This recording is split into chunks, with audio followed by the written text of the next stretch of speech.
Ngayon nagigets ko na yung lahat. Gets na gets ko na.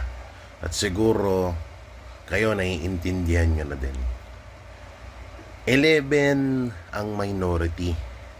Tapos 13 naman ang majority.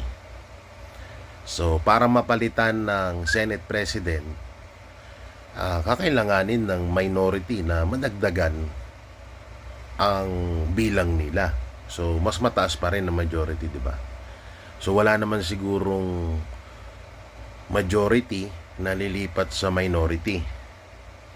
Wala naman sigurong gagawa nun. At di naman din siguro totoo yung dalawang hudas daw sa majority. Ang mangyayari ganito. Para manalo ang minority at mapalitan nila ang Senate President, alam naman natin na Senate President ngayon ay si Cayetano.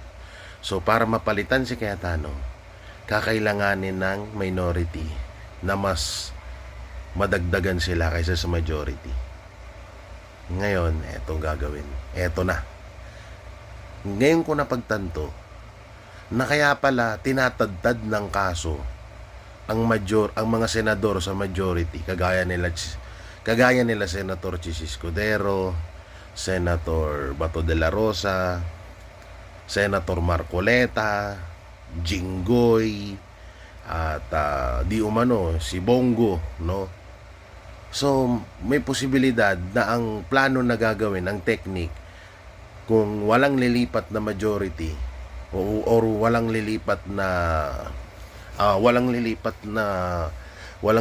mga senador sa kampo nila Ping Lacson, ang pinakaplano bawasan na lang ang mga senador sa pamamagitan ng kaso, 'di ba?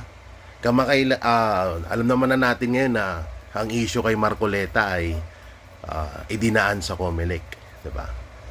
So maaaring gawin nila, istanggalin nila etong sila Marcoleta, sila Escudero, Jinggoy, sila Bato, para manalo etong kampo ni Ping Lacson at maging Senate President etong si Gatchalian.